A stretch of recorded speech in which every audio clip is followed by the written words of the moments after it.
नमस्कार, मैं साक्षी शिवा और आप देख रहे हैं प्रभात खबर। आज के इस वीडियो में हम आयुर्वेदिक चिकित्सक कुमार आंजनेयम से बातचीत करेंगे और आयुर्वेदिक चिकित्सा के बारे में जानकारी लेंगे कि क्या आयुर्वेदिक चिकित्सा में सर्जरी पॉसिबल है और इसमें एक मरीज को ठीक होने में कितना वक्त लगता है। सब कुछ हम बात करेंगे डॉक्टर से और इस बारे में जानकारी लेंगे। फिर आयुर्वेद का मतलब क्या है? बेसिकली आयुर्वेद कहने से ही आयुर्वेद का मतलब स्पष्ट हो जाता है। आयु और वेद, वैसा विज्ञान, वैसा शास्त्र जो आयु के संबंधी बातों को प्रेजेंट करता है। आयुर्वेद आयु का वो ज्ञान है, वो विज्ञान है जो हमें निरोग रहने का ज़्यादा ज्ञान देता है। किसी कारणवश अगर हम लोग बीमार हो जाते हैं तो बीमारी से कैसे हम निवृत्त हों, दवाओं का भी माध्यम बताया है, आहार विहार का भी माध्यम बताया है और परहेज का भी माध्यम बताया है कि हम क्या चीज़ जो है वो निषेध करें। तो कहा जा सकता है कि वैसा शास्त्र, वैसा वेद जिसमें आयु सम्मत हर एक चीज़ों का वर्णन बताया गया है, आयुर्वेद है। से आज के वक्त में एलोपैथी आयुर्वेद के लिए कितनी बड़ी चुनौती है? आज के लिए नहीं, प्रारंभ से प्रारंभ से चुनौती रही। हम लोग एक दूसरे को कार्य क्षेत्र में मतलब डाउन करने का प्रयास करते हैं और चुनौती तो हर अलग अलग पैथियाँ हैं। सारी पैथियों का एक ही काम है कि सबको निरोग किया जाए, सबका इलाज किया जाए। चुनौतियाँ तो कुछ है नहीं, बस एक मन में एक वो एक दूसरे के प्रति द्वेष। चुनौतियाँ कुछ नहीं है। आयुर्वेद का अलग सेगमेंट है, आयुर्वेद का अलग फार्माकोलॉजी है, एलोपैथ का अलग फार्माकोलॉजी। ना हम उनकी फार्माकोलॉजी यूज़ करते हैं, ना वो मेरी फार्माकोलॉजी यूज़ करते हैं। तो चुनौती तो कुछ नहीं है, बस एक मन में एक दूसरे के प्रति झिझक, वो आने वाले कुछ समय में वो भी खत्म हो जाएगा। अच्छा, तो क्या आयुर्वेदिक दवाइयाँ जो होती है उसका कोई साइड इफेक्ट होता है?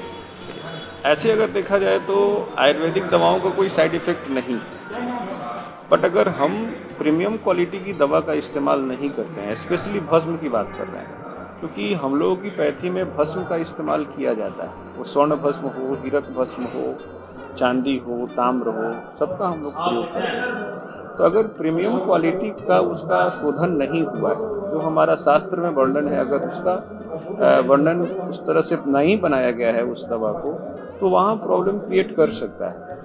एक टर्म आता है मेटल टॉक्सिसिटी, वो टॉक्सिसिटी कर सकता है जिसको कि हम लोग साइड इफेक्ट मान सकते हैं। इसलिए सलाह यही रहती है कि जो प्रीमियम क्वालिटी के मेडिसिन मार्केट में है वही खाया जाए, तो कभी कोई साइड इफेक्ट नहीं है। और इसे डॉक्टर की सलाह पर भी लेनी चाहिए। बिल्कुल बिल्कुल। वो क्या है कि आजकल जितनी भी बीमारियां आप सुन रही हैं उसमें सेल्फ मेडिकेशन ज़्यादा हो जाता है, जो कि बाद में बहुत घातक हो जाता है।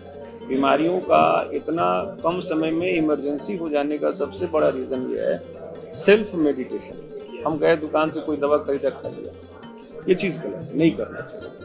जी। अच्छा, अभी बिहार में डेंगू काफ़ी फैला हुआ है, तो ये हम जानना चाहेंगे कि आयुर्वेद जो है वो डेंगू जैसी बीमारी में कैसे हेल्प करता है? बहुत अच्छा प्रभाव करता है। सबसे पहले ये हर साल का एक सुर्खी बनता है, सुर्खियाँ बनती हैं कि बिहार में डेंगू का केस बढ़ रहा है। 5,000 हो गए, 7,000 हो गए, 10,000 हो गए। ये इस बार पहली बार दफ़ा नहीं हुआ है। कहीं न कहीं हमारे साइड से, हमारे गवर्नमेंट की साइड से या फिर हमारे व्यक्तिगत की साइड से मिसमैनेजमेंट हुई है। सब लोग जानता है कि लार्वा का इस समय ज़्यादा लार्वा होता है, उसमें उसका फर्टिलाइजेशन होता है, तो उसमें डेंगू होने की पॉसिबिलिटीज़ रहती है, क्योंकि इस समय वो चीज़ जो है वो ब्रीड करता है। सबको जानकारी है कि पानी कलेक्ट मत करिए, पानी अपने जहाँ रहते हैं वहाँ साफ सफाई करें, मच्छरदानी में सोए, सबको मालूम है। लेकिन हम लोग खुद को इतना व्यस्त कर रखे हैं कि हम लोगों को ये सारी बकवास लगती है और हम उस मच्छर का काम है काटना, वो काटेगा, उस मच्छर के बॉडी में वो टॉक्सिक है जो आपके प्लेटलेट्स को तोड़ेगा।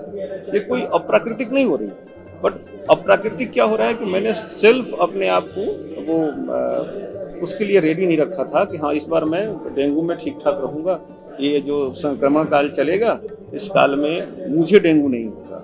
मुझे आज तक डेंगू नहीं हुआ है, क्योंकि उसका एक प्रोटोकॉल होता है जो हम लोग बना लें। तो ये चीज़ें चलती रहेगी। आप अगर हॉस्पिटल्स में जाएं अभी सब में इतनी गंदगी है, बायो हैजार्ड्स इतनी है वहाँ पे, तो वो खुद एक सबसे बड़ी समस्या बन गई है। वहाँ मच्छर पनपेंगे, तो ये थोड़ा सा साफ सफाई पे ध्यान देना चाहिए। रही बात दवा की, दवा असंख्य है। हमारे एलोपैथ के जो सीनियर्स हैं, जूनियर्स हैं, कलीग्स हैं, वो लोग अरिका पपाया यूज़ करते हैं, ये आयुर्वेदी है। अच्छा, ये ऑपरेशन ये भी क्या आयुर्वेद में संभव है? हाँ, संभव है, पहले भी होता था। अब तो भारत सरकार ने मान्यता दे रखा है, हम लोग थोड़े से स्ट्रांग हो गए हैं, हम सर्जरी भी कर सकते हैं। पहले से भी है हमारे यहाँ सर्जरी, हमारे यहाँ होती थी। शल्य तंत्र हम लोग पढ़े हैं, सलाह के भी पढ़े हैं, ENT भी हम लोगों में है अलग से। तो सारी विधाएं हैं हमारे पास, बस उसको यूज़ नहीं कर पाते हैं, ये हमारा डिमेरिट है। अब समय के साथ हम लोग परिवर्तन कर रहे हैं। अच्छा, जैसे अगर किसी को कुछ प्रॉब्लम होता है और फिर वो आयुर्वेदिक दवा खाता है, तो क्या इसमें ठीक होने में, मरीज के ठीक होने में क्या वक्त लगता है? नहीं, ये मिथ है। अगर हम एप्रोप्रिएट डायग्नोस्ट कर लिए कि पेशेंट जो है इस बीमारी से ग्रसित है और हमने उस प्रोटोकॉल की दवा का इस्तेमाल कर दिया, तो बहुत ही कम समय में वो इफेक्ट आता है। बहुत कम समय, हमारे पास ऐसी बहुत सी दवाएं हैं जो कम समय में बहुत अच्छा रिजल्ट दे देती हैं। लगता है जैसे कि एलोपैथिक कोई दवा खा लिया, इसलिए ये बातें कहना गलत है। समय नहीं लगता। मानसिकताएं बन चुकी हैं कि आयुर्वेद खाएंगे तो लंबे समय तक खाना है, क्रोनिक जो डिजीज होगा उसमें हम लोग करेंगे। इस मानसिकता से हटना चाहिए। आपको अगर बीमारी है, हम भी अपने पैथी को लेके बैठे हुए हैं, होम्योपैथ है, आयुर्वेद, एलोपैथ है, यूनानी है, सबका एक अपना लॉजिक है, सबका एक डिजीज पे अपना प्रोटोकॉल है। तो हम किसी को सही नहीं कह सकते हैं और हम किसी को गलत नहीं कह सकते। सारी विधाएं में सारे बीमारियों की दवाएं हैं, विश्वास आपका है कि आपको यूज क्या करना है। प्रभातखबर.com, विश्वास वही, रफ्तार नहीं।